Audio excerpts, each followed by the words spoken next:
Sabi ng ating Court of Tax Appeals, kasama na rin ho yung ating Supreme Court, bad things can be prevented. Kumbaga, meron kayong health card at wala kayong pambayad during emergency, mape-prevent po yung bad things to happen kung meron ho kayong credit or HMO card. Ganon din ho yan sa tax. Napakabuti ng BIR dahil inilabas po nila itong RMC 122-2022. Explain ko lang ho ang content nitong RMC na to. Okay? At ano ho ang magiging benefits nito sa inyo? Okay? Nagamit ho ito ng yung artista ho, si Derek Ramsey, na-cancel ho yung kanyang assessment. Mahigit ata 4 or 5 million ho yung assessment na na-cancel niya because ang nangyari po is, bakit ganito yung aking Ang nangyari po kasi is nagkamali yung BIR na i-deliver niya po sa maling tao yung dokumento na para ho kay Derek Ramsey. So, pag-usapan ho natin. So, sabi ng BIR ngayon, napakaganda nitong kanilang pinamamahaging kaalaman para ho sa inyo. Kayo hong mga taxpayer, sabi dito, i-update nyo daw po yung inyong information. Yun na sabi. Ngayon, paano saan nyo i-update? Dito ho sa online registration and update system. Okay? ORUS ho yung pangalan ng system. So, dito ho sa ORUS, ang sinasabi ho nila, sige, mga taxpayer, i-update ho ninyo sino ho yung authorized representative ho ninyo. Ay, ito ho. Gagamitin ho ninyo itong BIR form na to. Kung hindi nyo ho ito magamit ho yung ORUS, pwede ho ninyong gamitin din sa pagpa-file ng manual. Pero as suggest ko, since ito po ay ORUS, mag-ORUS ho kayo. Ayan. So ano ho ang epekto ho nito? May mga masasamang loob, may mga masasamang intensyon. Okay? Kahit na sinabi nyo na ho, ito ho yung address kung saan nyo dadalhin yung mga communications ho ninyo sa amin, at ito po yung tao na magre-receive ng communication, pipilitin pa ho rin nila na ipa-receive yung communication ho ninyo, for example, yung assessment notice, sa security guard. Ang security guard ay hindi po ninyo tauhan. Okay? Yan po ay subcontractor ninyo. Minsan, pinare-receive ho nila sa mga tinatawag nating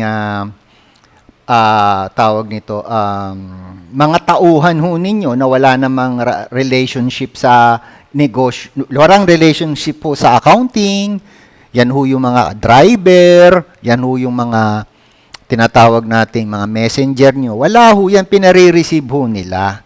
Mali po yun. So, gumawa ho ng paraan ng BIR para wala na hong irritation between taxpayer at saka mga BIR official.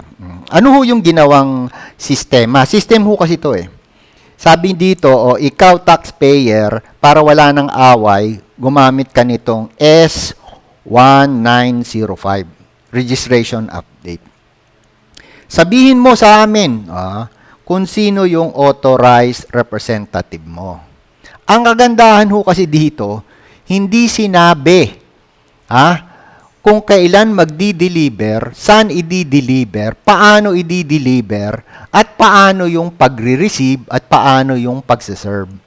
Yung mga bagay na yon, bagamat may mga existing na batas na ho yan, pwede ho kayong gumamit ng batas na pang-inyo. Ang tawag ho kasi doon, create your own law. Ayan. Alam nyo ba, pag nagke-create kayo ng own laws ninyo, ang unang-unang nangyayari, sabi nga nung matatalino dyan sa PLDT, you can play with your own law. Wala hong batas na nagbabawal na mag-play kayo sa sarili nyong batas. Basta yung batas ho ninyo is not contrary to law, public order, public policy, good moral. Okay? And of course, affected the third party right. So kung ganun ho yung law nyo, pwede ho kayong maglaro ng law. Play. Sabi nga nung matatalinong tao, play the law. So paano kayong magpe-play? Nandito ho yung sinasabi. Paano kayong magpe-play? So pag nag-transact kayo through authorized representative, sabi dito, magbigay kayo ng SPA or magbigay kayo ng board resolution or magbigay kayo ng secretary certificate. Doon ho sa SPA, corporate secretary certificate, at diyan ho sa ano po, sa tawag nito, board resolution, i-invite ko lang ho kayo. Meron ho tayong lecture sa, ayan po, sa January 2024 para ho sa mga bookkeepers na gusto hong mag-increase ng kanilang take-home pay para sa kanilang pamilya. Pakibasa na lang ho din nyo ito. This is a non-binding offer at kailangan ho ninyong i-express yung inyong interest. Yun lang ho ang kinukuha dito. So balik ho tayo sa pinag-uusapan natin. Ang pinag-uusapan ho natin dito ay yung pong ano ang benefits na magkaroon ka ng SPA na attach nyo ho dito, board resolution or corporate secretary. Play with the law.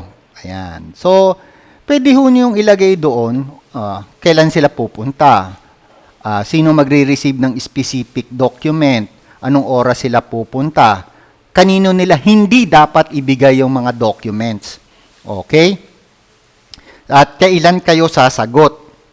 Okay, sino yung magdi-deliver? So, napakadaming variables na pwedeng gawin ninyong batas between you and revenue officers. Oo.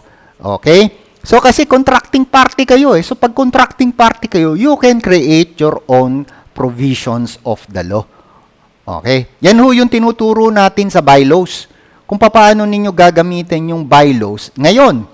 Para hindi ho magkaroon ng problem yung next generation. Kaya meron ho tayong pinag-uusapan na, okay, bookkeeping tax, right to enforce right.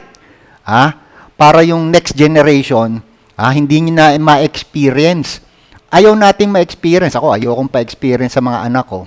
Yung na-experience ko sa BIR, as much as possible, bagamat maraming nagsasabi na successful ang ginagawa ko, mas marami ho doon ng failure. Kaya pag kokopyahin nyo ako, huwag nyong kopyahin ho yung failures. Learn from my failures. Okay? Kalimutan nyo yung success. Kasi once na yung failure ho ay hindi nyo na experience, success will follow. Again, anong magandang topic natin sa araw na to?